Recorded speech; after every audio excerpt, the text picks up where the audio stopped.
Bifon Richida, Berlinke je wilchum, Sefter on Swiftwat, Tham Fasitef on Ufam Mila Maya Hedum, over Mil Pathas.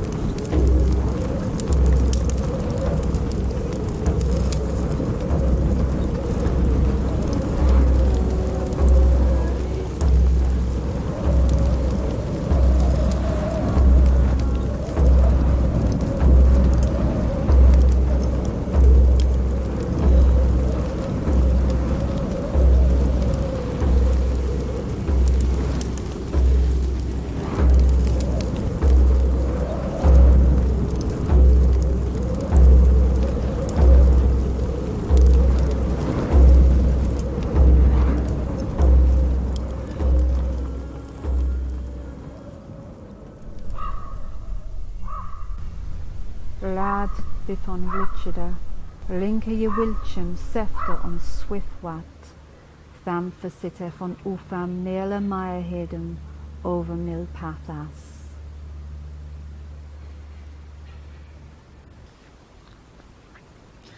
Wesaþ thu hall, and welcome back to part 2 of this Wyrdwayz video about the Anglo-Saxon rune Rad. Now in part 1, rambling on about all sorts of things, including horse inhumations, particularly in the Kingdom of East Anglia, and also the very strong links and evidence that we have between the horse and the gods, and the spiritual significance that the horse had within the Anglo-Saxon mind. So I want to continue along that theme for this part 2, and the first thing I'm going to do here is go to a Christian source. Now, as I've said before, we have lots of literary evidence from the Anglo-Saxons, but it is predominantly Christian. So what we can do, though, we have to look for the pre-conversion influences upon this later Christian work. And the Dream of the Rood is a poem where we can do exactly that. Now, what is the Dream of the Rood about? Well, it's a dream vision poem, and it is written from the perspective of the cross that Jesus is crucified on. And this follows in the vein of many Anglo-Saxon poems which are told from the perspective of an inanimate object, and you've only got to look at the Exeter Book of Riddles to see that at play. Now, the interesting thing is, within the poem, the Christ is depicted as a warrior.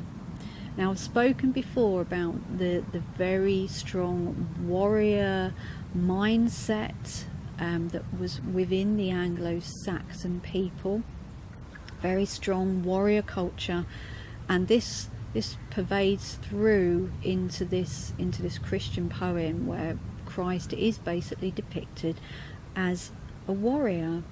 Now, the interesting thing is that whilst Christ is depicted as a warrior, the cross is depicted as a horse, and there are various bits of this text where the way the cross describes itself as it is as if it was a horse. Now I shall read you some of those in modern English first. I saw then the Lord of mankind hasten with much courage, willing to mount up upon me. And in Old English, Yeseach ich thaflean mankinis, efstan elna michle that he me wulder on yestigan. So the word used, mount, yestigan, it's important here because what it does is it conjures up the image of Christ, the warrior as he is portrayed, mounting upon his steed, mounting upon his horse. Now, lines 35 to 38 then continue to reinforce this image of the cross as the horse, as the steed of the warrior Christ. In Modern English first, there I dared not go beyond the Lord's word, to bow or burst apart. Then I saw the corners of the earth tremor. I could have felled all those foemen. Nevertheless, I stood fast. Now, the way that the cross speaks, it very much conjures up the image of a frightened, nervous horse, and the warrior gently speaking into the horse's ear to calm it down. You know, the horse, it's frightened, it's nervous, or the cross, it desperately wants to kick out at the people around it that it sees as a threat. But Christ, the warrior, is, you can imagine, speaking quietly into this horse's ear, calming the horse down so that it doesn't thrash out and kick out and rear up and buck. So let's have that in Old English, shall we? Why not? Thea ich that near doorsta offer driknas word. Bogen offer bearstan that ich bifian yeseak. Earthen sheatas eila ich mikta. Feondas yefulan rafa each fast as stored. So there again, that is not the only part of this poem that describes the cross as the horse. We then have lines 39 to 45, which yet again reinforce that image. I'll read you in Modern English first. The young warrior stripped himself then, that was God Almighty, strong and firm of purpose. He climbed up onto the high gallows, magnificent in the sight of many. Then he wished to redeem mankind. I quaked when the warrior embraced me, yet I dared not bow to the ground, collapse to earthly regions, but I had to stand there, firm. The Rood was reared. I heaved the mighty king, the Lord of heaven. I dared not topple or reel. So you can very much hear within that poem how the person who wrote this poem is really giving the cross the qualities, the images of it being the horse of the warrior. Should we have that in Old English? I think we probably should. I'll do my best. On Yerled Hina tha Yong Halaf. That was God Almighty. Strong and stiff-mod. Yesta Heon Gelgan Herne. Moldion Manigla Yesukta. Tha he Wolda Mankun Lusan. Before each thab may say beon Klipta. Ne dosta each rafa bugun to eothen. Phelan to folden shiatum, ark it shelda fasta standen. Rod was ich alalad, a hof ich rich na kuning.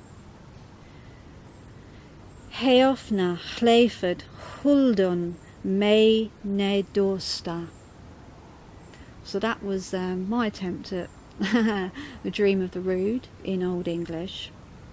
Now the word yesta is related to the word for stirrup. Now this equestrian technology was only acquired by the Anglo-Saxons in the early 8th century. Now that allowed them to then use horses in battles, which previously they had not done. The horse was used to get to the battle, but then the battle was fought on foot. Now, as we have said before, during pagan times, during the heathen times, before the conversion, the links between the horses and the gods were strong. They were established, they were understood and believed in. So here we see the converted Christian Anglo-Saxons still very much making that connection between the horse and the god, albeit their recently adopted god from another culture. They are still making that connection between God and horse, a connection which, as far as we know, goes right back.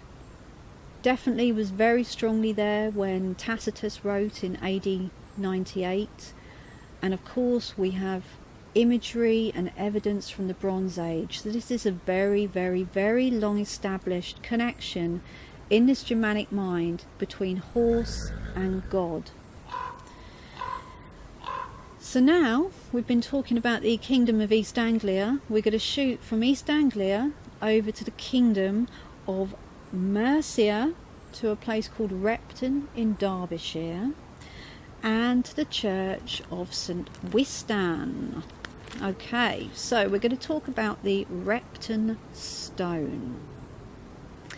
Now, this stone was found broken and upside down in a pit outside the eastern window of the Anglo-Saxon crypt of the church of St Wesaþ. Now, during its lifetime, this monastery had very close links with the royal house of Mercia. Merwal, who was the son of Penda, who, as you may know, was the last heathen king, he may have been buried at Repton. Now, let me tell you something interesting, not related at all, but Ivar the Boneless, the son of Ragnar Lothbrok, who led the great heathen army and initially conquered East Anglia before turning his attention further north, well, it's believed that he may have been buried at Repton as well. Some bones were found there of a man 7 foot tall, and it is speculated that Ivar the Boneless could also have been buried at Repton. So, a very important place back in those times. Now, excavations began at this site in a very good year, 1974, the year that I was born. Excellent year, of course. And what they found, these remains, this stone is the upper part of a cross, a cross shaft dating to Anglo-Saxon times. So let me show you. There are two faces on this sculpture. There's the face of a mounted rider, and there's also a human face on this kind of weird serpent type creature which is devouring two heads. All very pleasant. Now the rider, interestingly, appears to be dressed as a Germanic warrior on his top half with chainmail, but the bottom half shows him wearing a heavily pleated skirt type thing with cross gartering on his legs. Now, he also sports a very fashionable handlebar moustache and no beard. He has no beard. Now, the Biddles, who made a very detailed study of the Repton Stone, they assign the stone to the 8th century, and they believe that the rider is depicting Athelbald of Mercia, who lived from 717 to 757. Now, Peter Clemos, in his study, he believes that the men's heads that are being eaten by this weird human-headed serpent thingy, that they are Athelbald's assassins. This king was assassinated, so he believes that these heads being eaten are the heads of the assassins. Now, Athelbald appears to be riding, what we know is that this is showing him after his death. So what he appears to be riding to the afterlife, riding to heaven on his steed. So now let's think back to the Icelandic sagas written down by Snorri Sturluson. Here we see magical flying horses, And once again, in this much later post-conversion image, we see a magical flying horse flying apple-bowed up to the afterlife, up to heaven.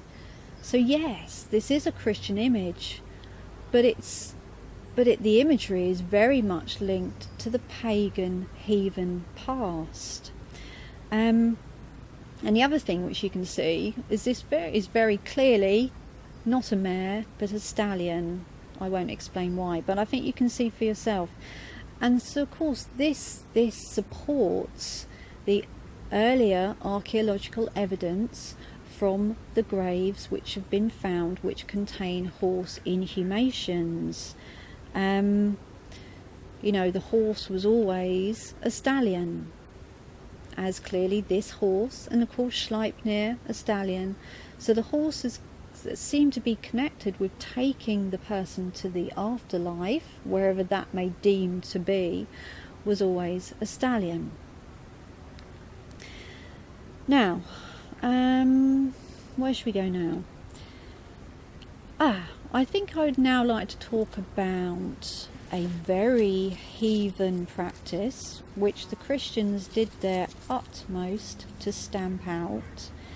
In fact, they were absolutely desperate to stamp this out because it was so very overtly heathen. And the funny thing is, well, it's not funny. The thing is that this practice was said to still be going on in East Anglia up until the time of the First World War. Yep, we're a bunch of heathens in East Anglia. We just can't help it. And what I'm talking about is horse consumption, the eating of horse flesh. It's very rooted in heathen practice, and to this day it's extremely taboo. I mean, people in England, they don't want to eat horses. In fact, there was big scandals a few years back where some horse meat was found in some supposedly beef burgers that were being sold by supermarkets.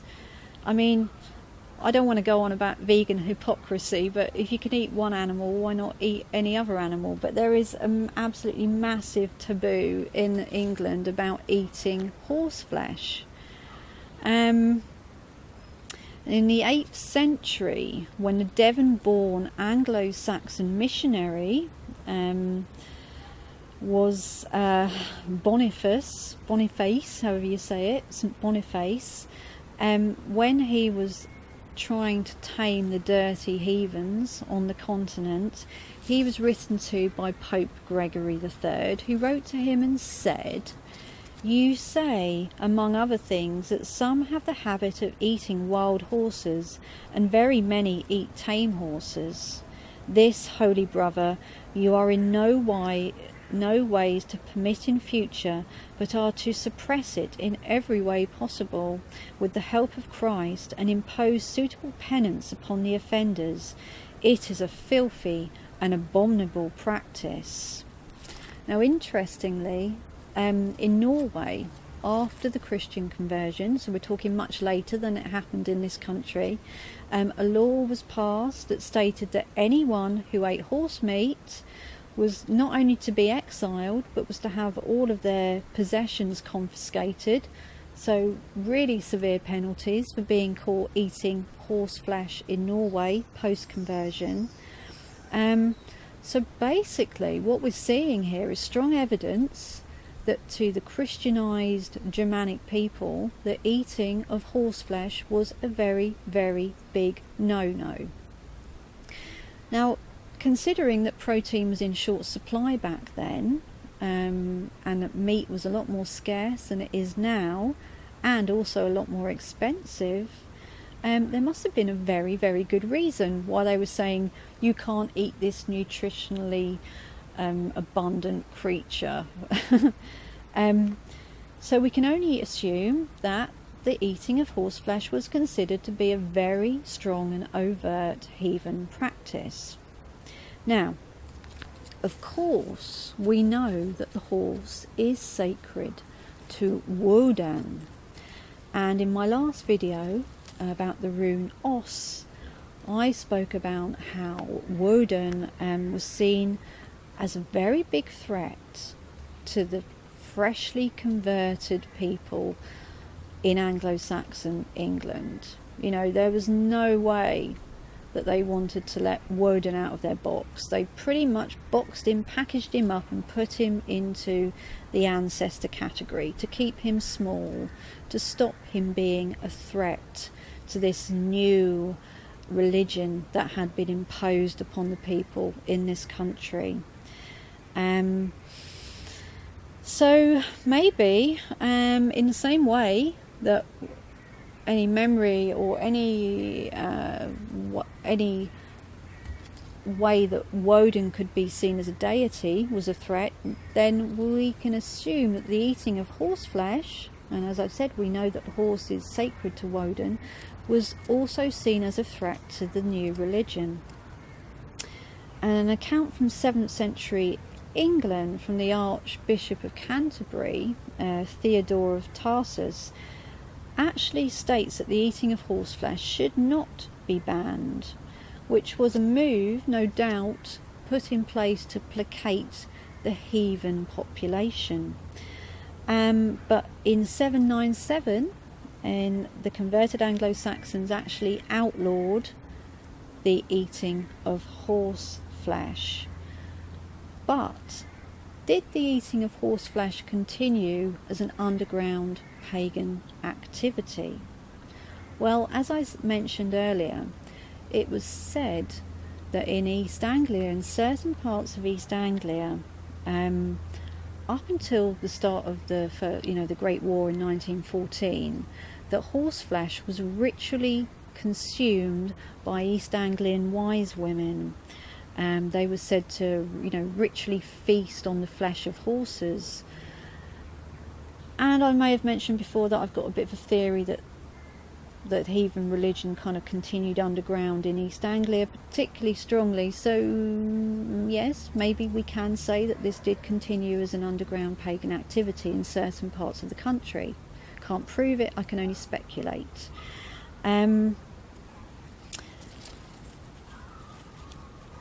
So now let me talk a bit more about East Anglia, because quite frankly I like doing that, and this is my YouTube channel.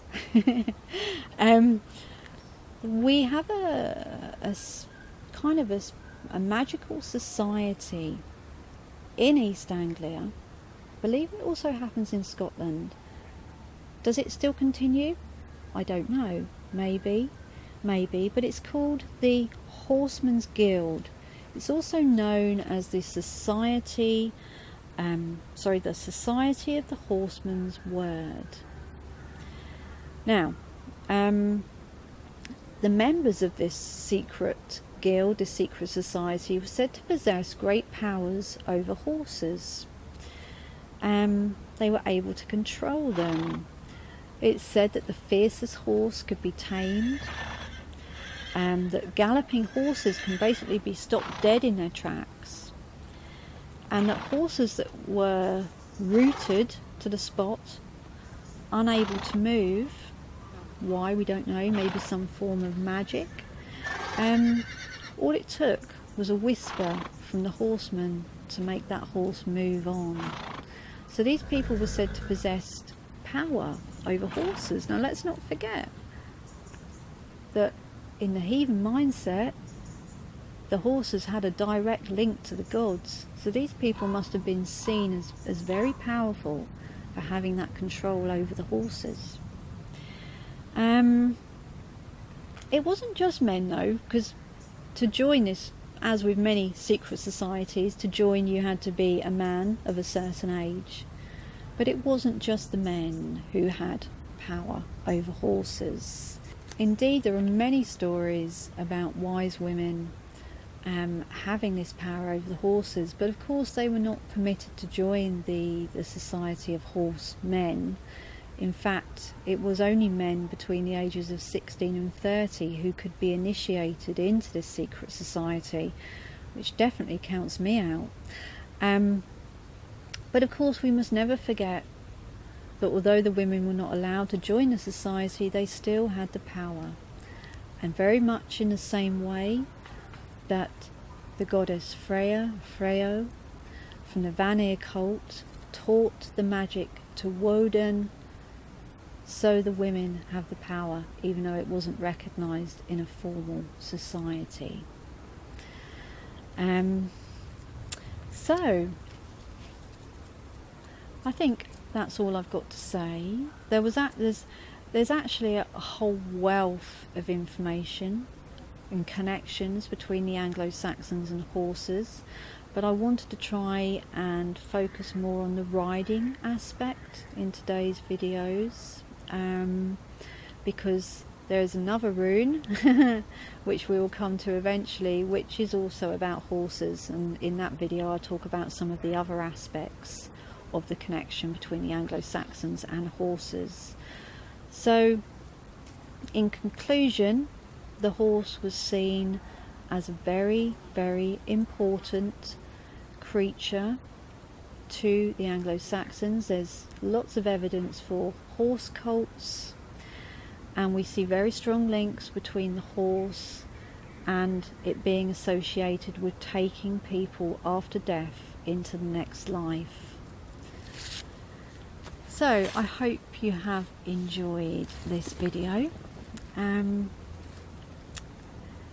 If you like it, as I said, please give me a like and a thumbs up. Very much appreciate that. It's great to see my subscription numbers growing. This is something I'm very passionate about, and it's great to be able to bring this Anglo-Saxon culture a little bit more alive for you. So I will see you in the next video, which will be about the Anglo-Saxon rune Cain. And for now, take care, enjoy your journeys and your travels, and I will see you soon. Hale.